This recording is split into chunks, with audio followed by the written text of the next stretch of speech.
I actually have a fabulous group of students this semester. Like, I don't know what's going on, but it's like elevated every semester. It's awesome. That's fantastic. Yeah. Love it, love it, love it. Yay. I think they want to be more engaged, you know. I think they care about what's going on in the world.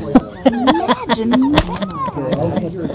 Well, whatever you're giving them in the water, keep up. I know, seriously. It doesn't happen. I know, it's crazy. Yeah, it was. Oh, Lou, you don't owe me anything. I get in trouble with the chair of NADA if I don't cover my classes. Well, you can at least make the effort. Information sheets with each of the programs that are going to be talked about today. So if you're interested in getting more information, you can get a sheet back there.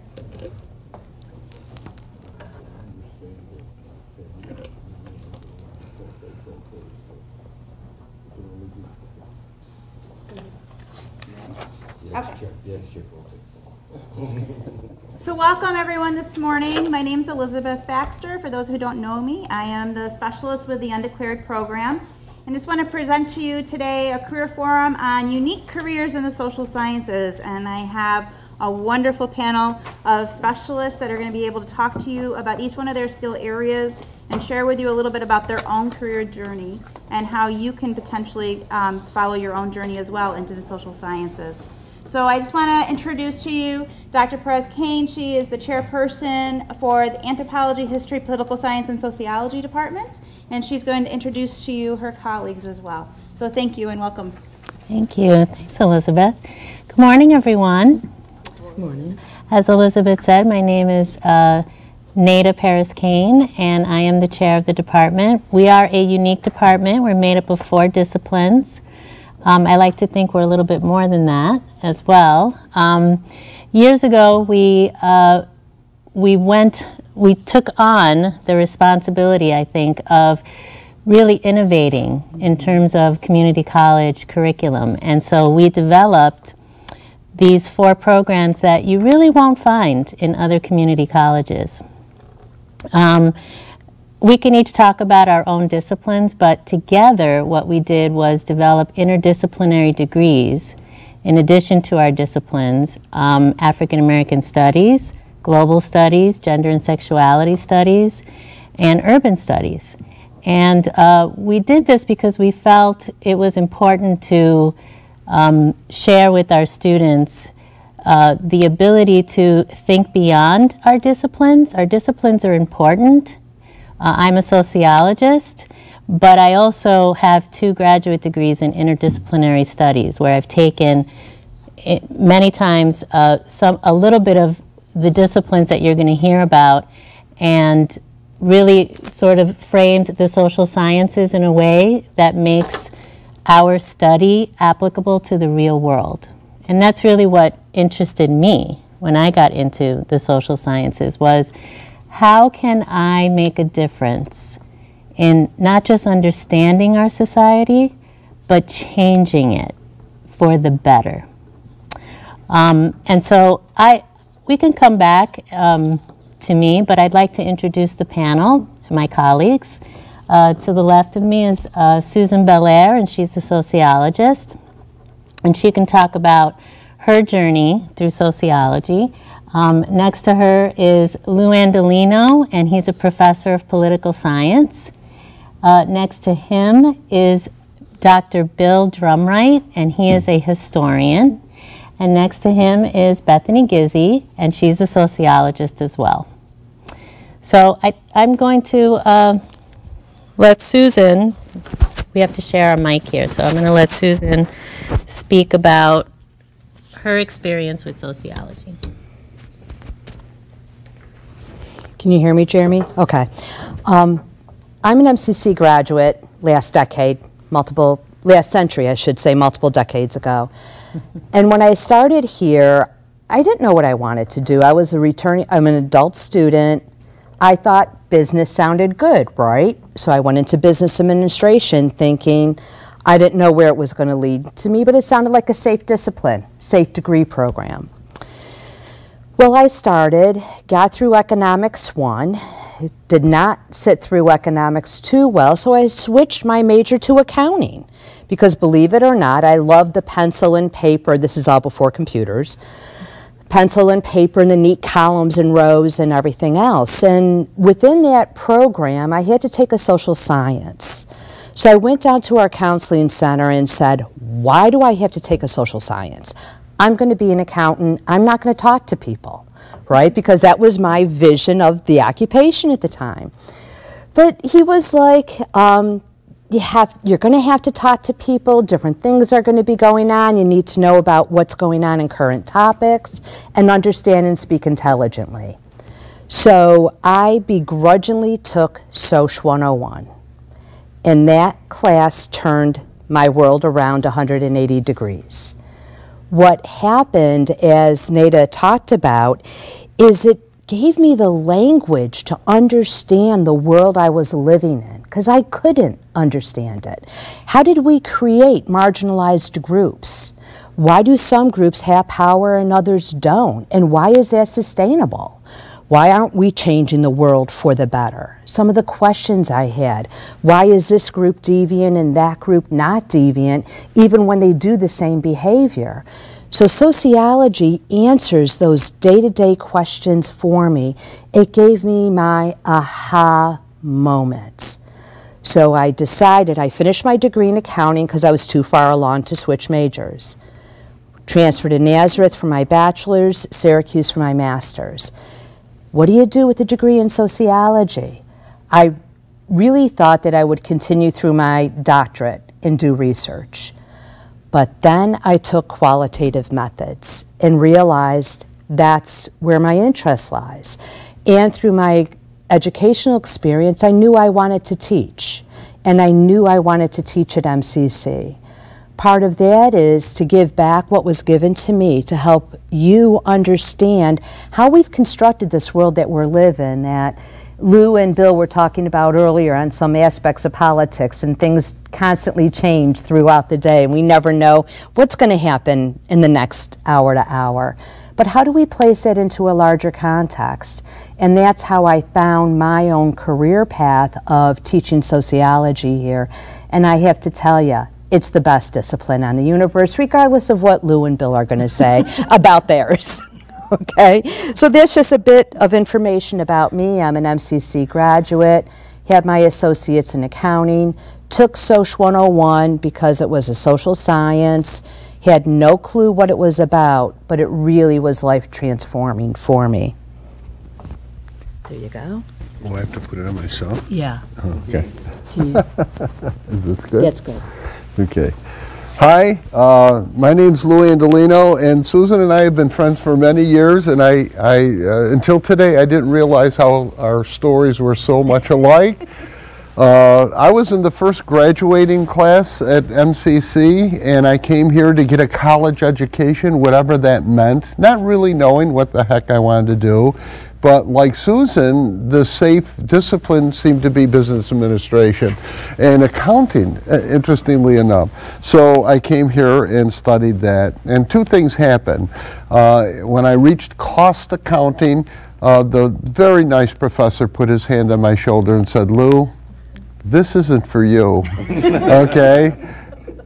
And the second thing that happened was I found myself loving sociology classes of all things. This was my introduction to social science. So sociology and history. I actually love this. But I finished my degrees in business and then moved on and then went on to a program at Kent State University, a graduate program in political science, international relations.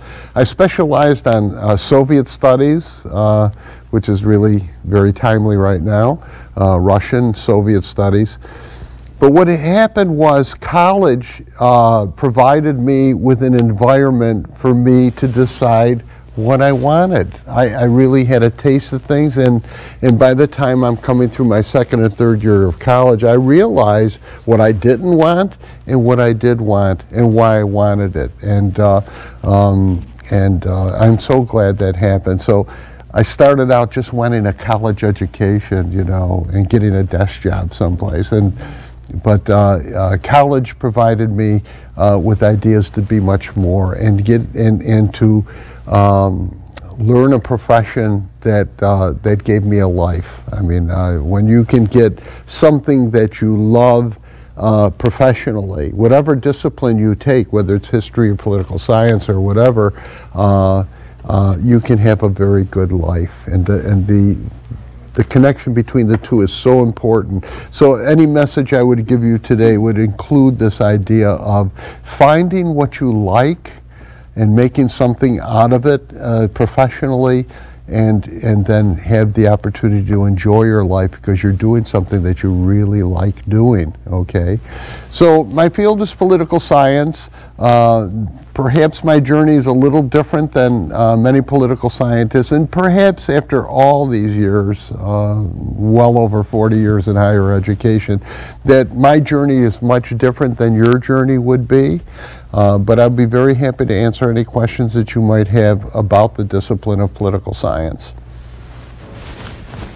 Now my friend Bill. Let's see if I can.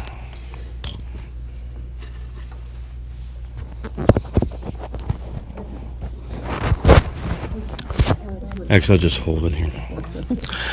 So, my mom just celebrated her 90th birthday.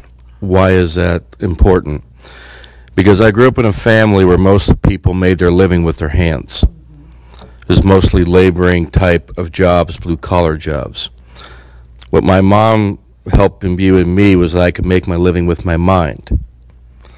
And that was something that was more fascinating for me, the life of the mind. And I combined that throughout my life. My first professional occupation was journalism, which was 1982 to 1994. Yes, I am dating myself.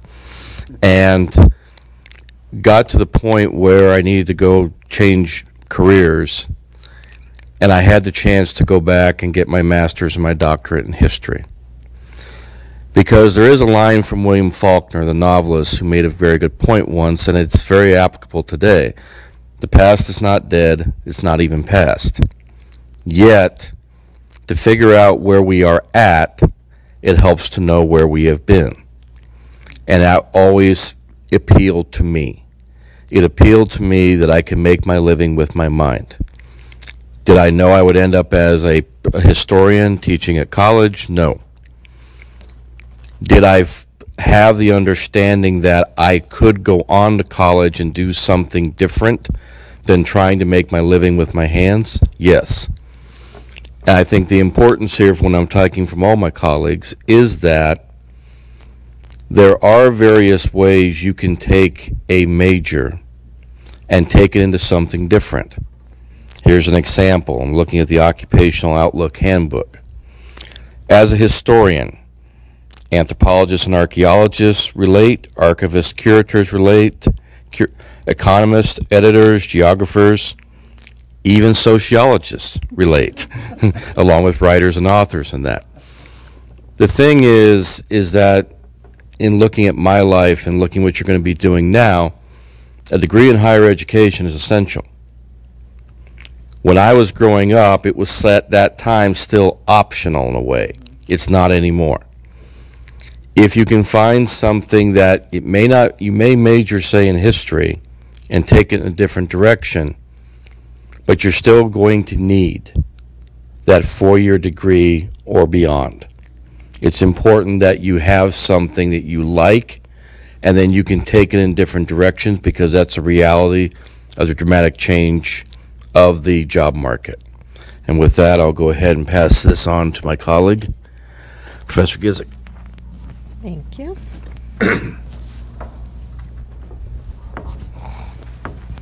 Okay. All right.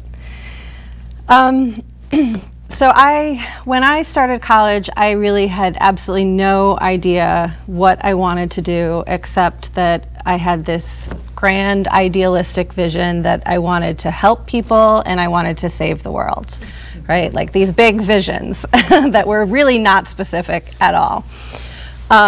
throughout high school and college, I tended towards jobs that were sort of helping things. I started with what a lot of young girls do. I started with babysitting, but I transitioned into working in schools and working with disabled children. And so I kind of thought that when I went to college that I was going to go into some sort of counseling or psychology or teaching. Again, really had no clue what I was going to do, but I just knew that I wanted to work in some sort of fashion helping people.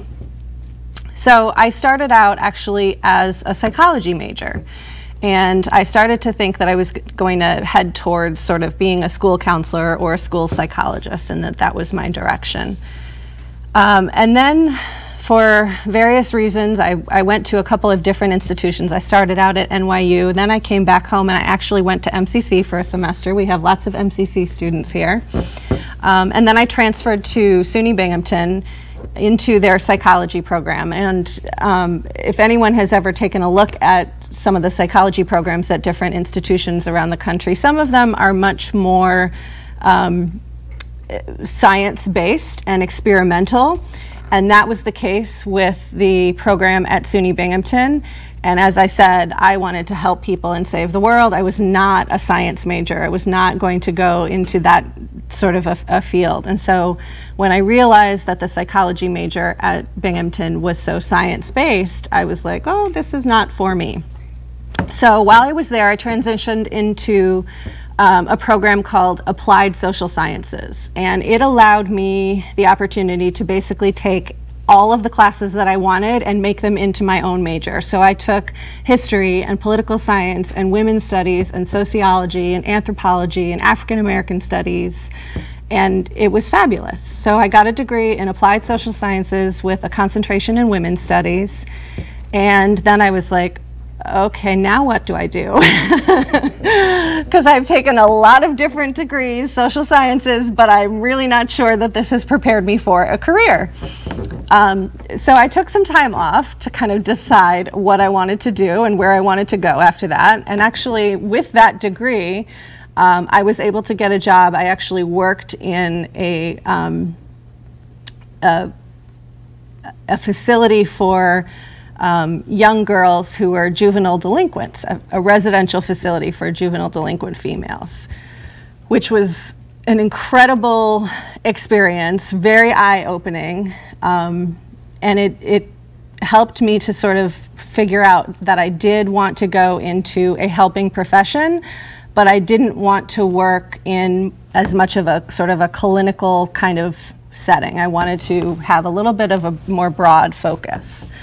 So I decided to go back for my degree in sociology, and as was kind of a theme throughout my undergrad work, I had this sort of emphasis on working with women and focusing on gender issues, and so that was my focus in my master's program and my degree in sociology. So I concentrated on gender studies, but also another interest of mine was always environmental studies. I considered myself somewhat of an environmental activist.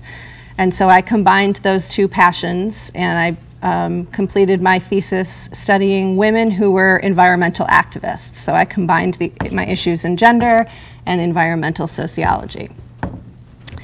But I still always kind of missed the idea of working in sort of a setting, a teaching setting, a school setting. And I had the opportunity to be a teaching assistant when I was in my master's program, and I really, really loved that. And so I thought, you know, being able to teach sociology would really be the perfect combination for me of combining my passions and my interest. And so out of graduate school, I applied for an adjunct position here at MCC and an adjunct position at RIT.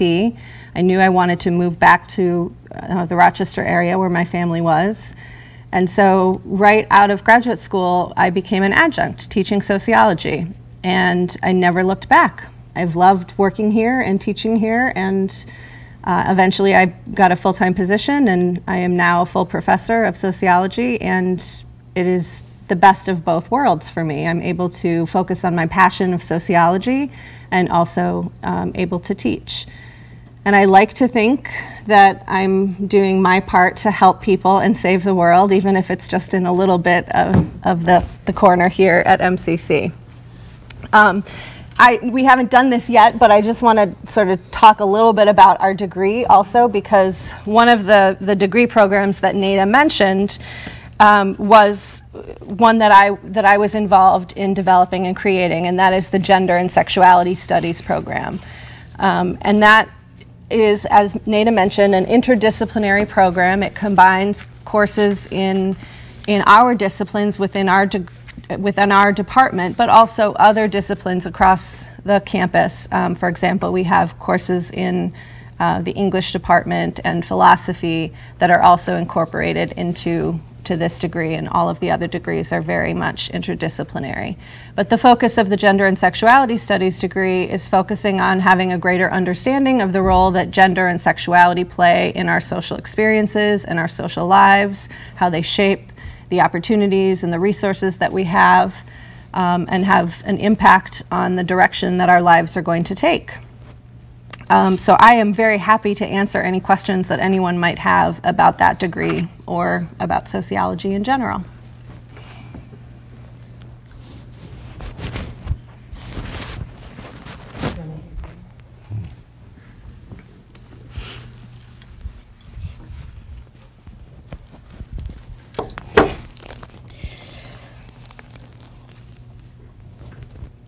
Is that okay? All right. So you had a little chance to hear a little bit of everyone's experience with their disciplines, and Bethany began our discussion about the degree programs talking about gender and sexuality studies. And of course, if there's any questions for anyone on the panel, please don't hesitate to raise your hands and ask away. The other three programs that we have that we listed was African American Studies, Global Studies, and Urban Studies. And those degrees all of the degrees tend to focus on a couple of themes. One is taking a look at society in general, right? And sort of examining concepts and patterns that we find in society today. One of them is, if you take a look at each of the degree programs, is inequality, for example, right? What is the power relationship, right, between those that have and don't have, and how does that manifest itself in the way we live, okay? In particular, I just want to talk about global studies only because that is a degree that sometimes we don't realize is associated with like international studies, right? So if you're going to transfer to another school, you may see it as international studies. We call it global studies. There's kind of a shift in higher ed, moving from the idea of things being international to things being much more global. I teach a course on global interdependence, which will soon be cross-listed with a course called Introduction to Global Studies. And all of our degree programs have an introductory course now, okay? So it's a chance, and you don't have to be a major in that program to take the course. So it's a chance to take the course and see whether or not that's something that might interest you. Because our department has 4 disciplines, these 4 degree programs, you will find bachelor's degree programs at transfer institutions in those fields. You can also transfer as a major in one of the disciplines, anthropology, history, political science, and sociology. And you can do that if you are a liberal arts general studies major in the School of Social Science and Global Studies. That's the school in which our department is situated in, okay? And so you can be a liberal arts student and you can transfer to another school in one of the disciplines, or you can actually transfer into one of the programs that we have in our department, okay? And, you know, I love to hear my colleagues' stories because I forget, like, like Lou was mentioning, how similar many of our stories are. I, too, you know, was a psychology major, had the same experience Bethany had at Binghamton, by the way. We're both graduates of Binghamton. And didn't know what I want. Very similar to where you find yourself, right? Which is, I'm not really quite sure what I want. I might have an interest in some area, but I really don't know what it is that I want to do when I grow up. You're not alone. This is a very typical, you know, college experience, which is very few students actually do know what it is that they want when they start school. What I love about the School of Social Sciences, though, is that we're here to sort of guide you a little bit in trying out what you think you might like based on your interests, but understanding that that might not be where you end up. And that's the beauty of social science, is that when you get a liberal arts education, and I mean, you're really getting a liberal arts education with any of the programs that we're listing, that they are liberal arts education. What you get is a really well-rounded experience as a student, okay? And I know there's a lot of focus right now on, you know, science, technology, engineering, mathematics. There's a lot of focus on making sure that we sort of understand the way the world works in terms of science and technology. And that is important, and you'll have to take courses like that in any of these degrees. But I fear sometimes that when the pendulum swings to the other side, we kind of forget how important it is to study the society in which you live in, to understand politics, to understand the history, not just of our country, but of the world, so that we can understand where we are today, and we can also understand where we want to go tomorrow. All right, so that really is the beauty of the social sciences. I also did not know what I wanted to do, and I didn't know that I wanted to teach. I come from a family of teachers, and I swore I would never become a teacher. Right? But it was where my passion lied. I feel like every day, just sitting in a classroom with my students, I'm learning something new, and I do feel like I'm making a difference, even though it may seem that it's a very small piece to understanding the world we live in. It's an important piece. It's transmitting what I know and helping students sort of understand what is your role in the world today. Right? I think we can open it up to questions if anyone has any. Oh, yep. Hi, I'm just getting back from New York City. Went to a conference, Collaborative Online International Learning, that I'm having one of my intro sections collaborate with students in Durban, South Africa.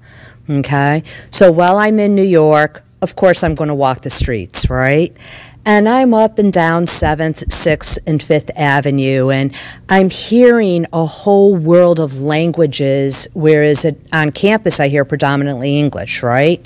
I did not hear English as often as I thought I would on the streets of New York. So I think about urban studies, right? Think about the origins of the city. In my spare time, I'm doing reading on the development of the New York Police Department, okay? Somehow I ended up picking up a book on that. Absolutely fascinating, but even though I've been a sociologist for multiple decades, I'm still discovering about the world around us. And that's the beauty, I think, of the social sciences. And as I talked to a couple of people that had, you know, I'm homeless, need money, and one gentleman and I, we got into a major conversation about, believe it or not, current politics. And he was very well informed. He may not have had all of his teeth, but he was very well informed. But sociology enabled me to approach him and engage in that kind of a conversation that we found very rewarding with each other. And if it wasn't for sociology, I would have thought, oh no, stranger, danger, Looks like he's homeless and not someone to approach, but instead someone to approach and engage in those kinds of conversations. So that's part of the beauty of the discipline. Are there any questions that you may have? Can whoever wants to speak to like some of the different things? Like obviously you've all gone the route of education, but what are some other things that you can do with these career areas? I'll definitely pass it down, but want to remind people that there are some program information sheets in the back, and it also lists different types of jobs that you can get within the disciplines. True, you know, we ended up teaching, but there are a variety of different jobs that you can have. That again is the beauty of a liberal arts education. So you can take a look at not just the liberal arts information sheet, but our program information sheets. For example, with global studies, you can end up in diplomacy. You can actually do research for private or public organizations.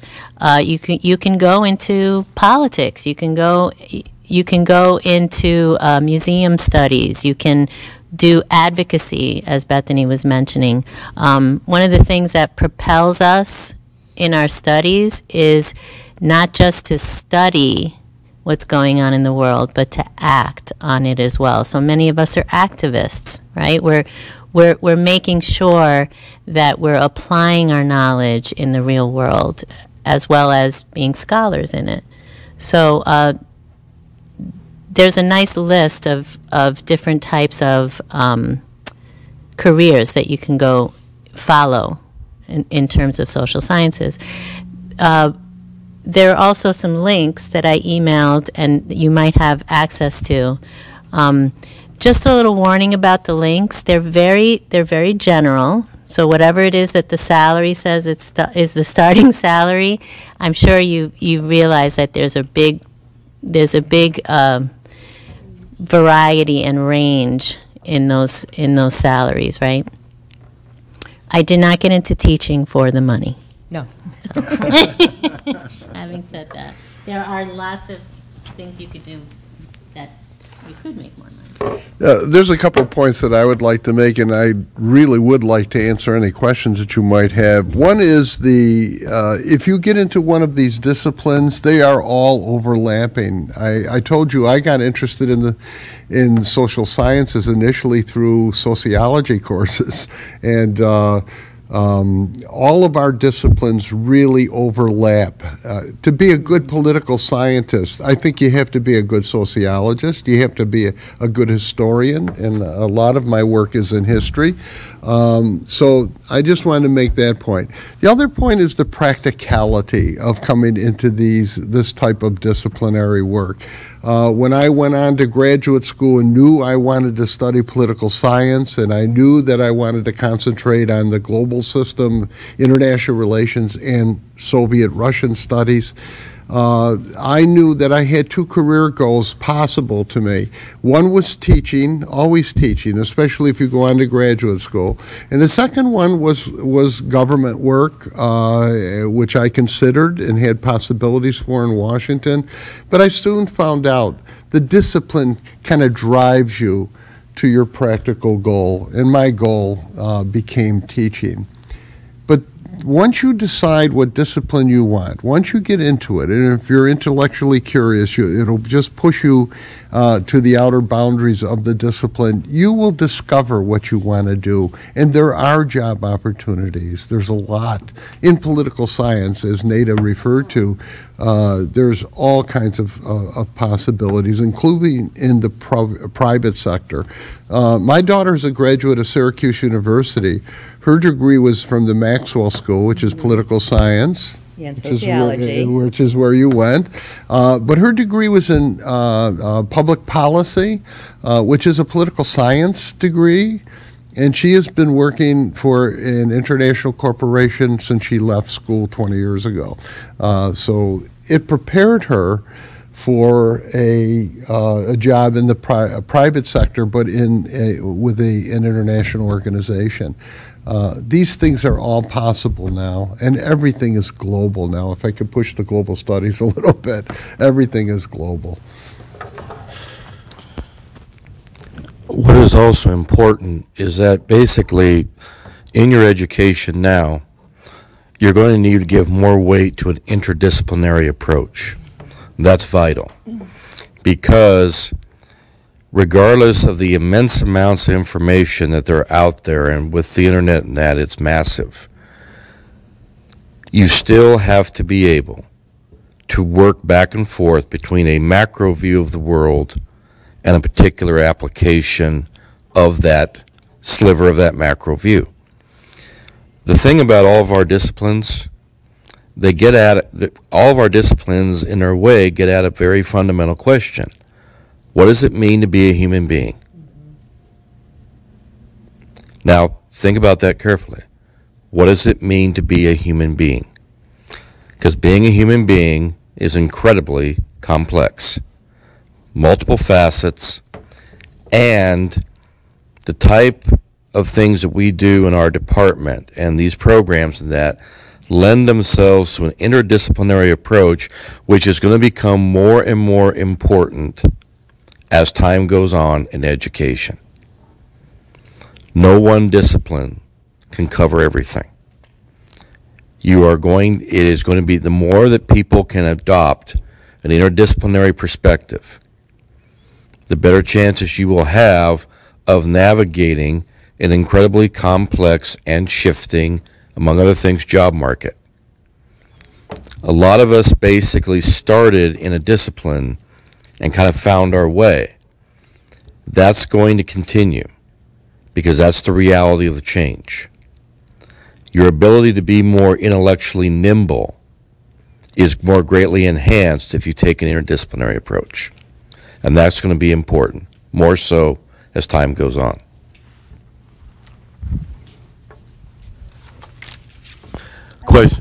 Questions? Yes. Well, to segue into that about interdisciplinary, and then also the knowledge and skills, being an academic advisor here, Nada, you mentioned there's an intro class in each of those programs. Are you referring to, and I'll get back to that, the Soc 101, and is there a Global Studies 101 or Urban Studies 101, or is there one course that gives a little overview of all of those programs, and then maybe you could emphasize the importance of the statistics requirement and how you might be using that for a lot of the students here who might not like the math. Yeah. So, Feel your pain. so Tony's question, I don't know if you can hear it on the video. So do we have an introductory course? What does it cover? And what about the math requirement of statistics? Yes, we do now have, this is going to be new for the fall, we do now have an introductory course to every program in our department.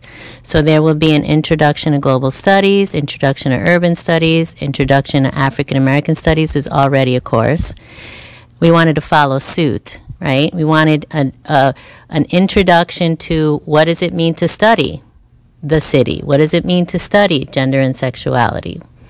So they will be cross-listed with certain courses. Okay, and you can find that in the catalog as soon as those courses are finalized. Like I said, Soc 210, Soc 210 will now be cross-listed with a course called GLS 100, Global Studies, Introduction to Global Studies.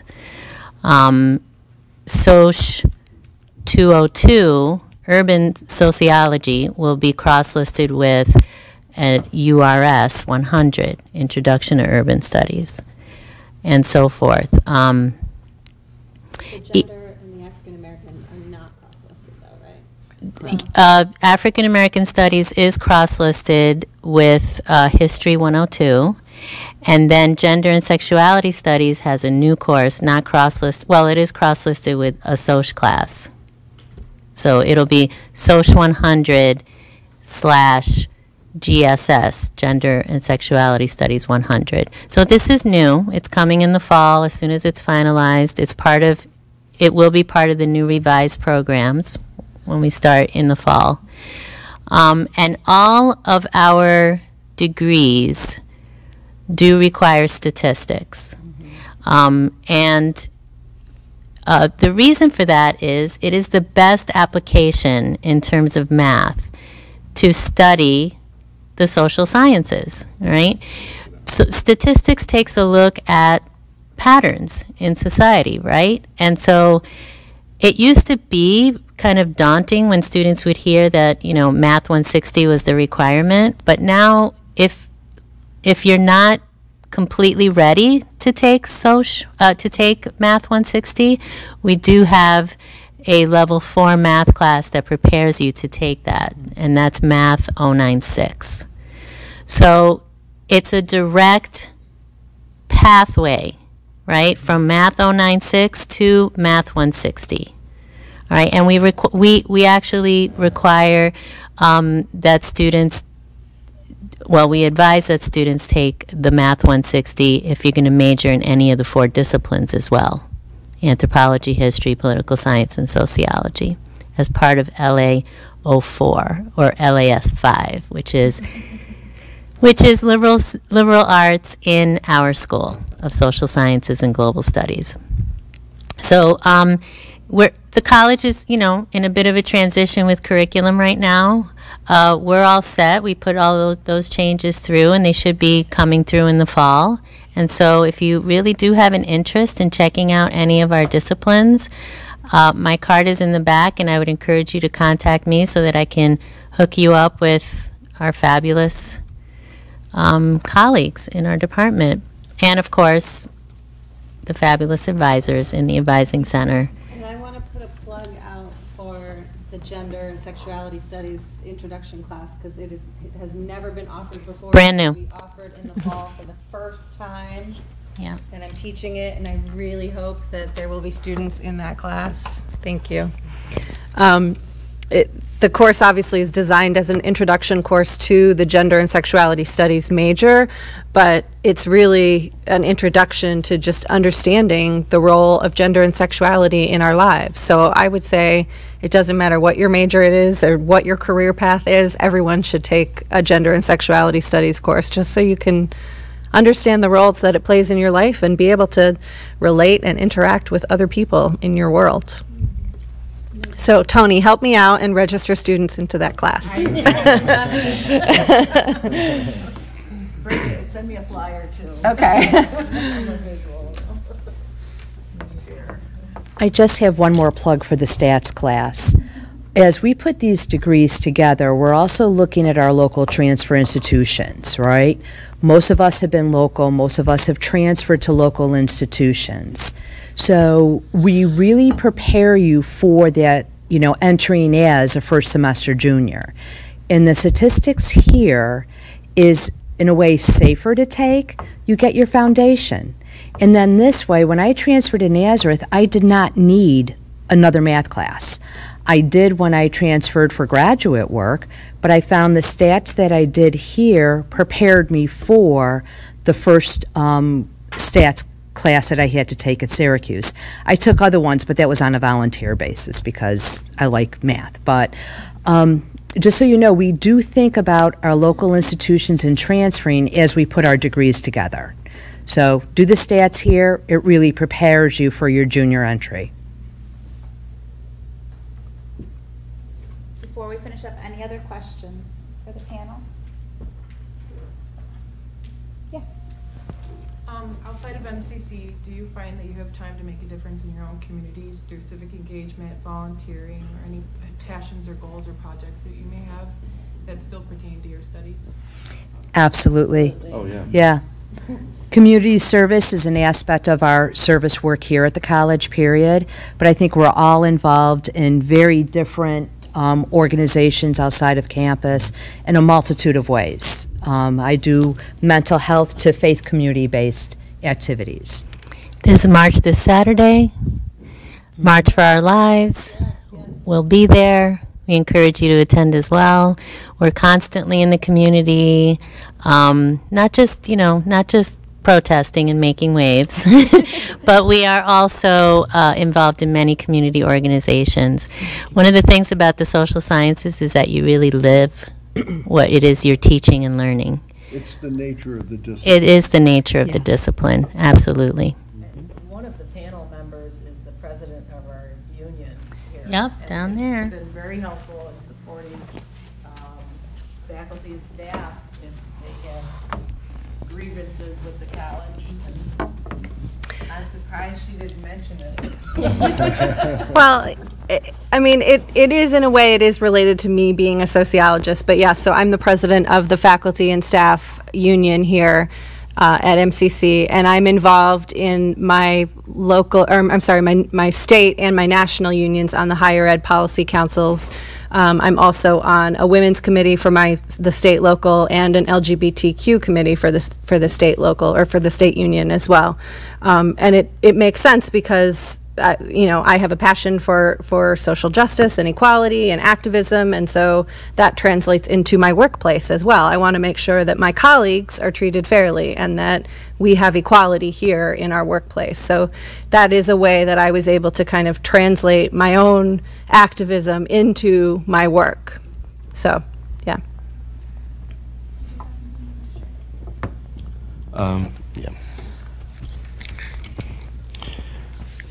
Because understand that one of the realities of being human is that people can really behave in some vile and disgusting ways, but they can also behave in very productive and beneficial ways.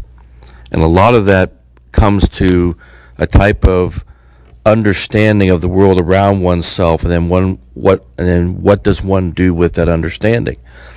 I have been here for 14 years, a member of the Holocaust Genocide Human Rights Project here at MCC, working outside in the community in that way, and understanding that there's a basic level of decency that all human beings deserve as a right, and that it is vital to be able to put that into practice. And when somebody wants to behave like a vile jerk, stand up and say, no, you ain't going to do that. Because that is fundamental, folks. And one of the things about our degree, our programs, and our disciplines in that, again, we get back to this idea of what does it mean to be human, and what does it also mean to be human in constructive and productive ways. And understanding what that's about is vital in understanding, okay, what can I do then to make the world better than it is? So there is a type of call to action that comes from all of us. That's part of our discipline, it's part of our outlook on the world, and part of our outlook on the world has been shaped in part by the disciplines we're in and the continuing study that we do. So that is one of the most important things in deciding what you'd like to do with your life. It's vital. And that's a perfect way to wrap today up, so thank you. Thank you. Thank you. So if you have other questions and you want to just talk with our panelists one-on-one, I think they might be able to stick around for a couple minutes if they don't have class right away at 11. Otherwise, thank you very much. And coming from a sociology major as well, I appreciate all of this. Thank you. And you're surrounded. So thank you very much. Have a good day.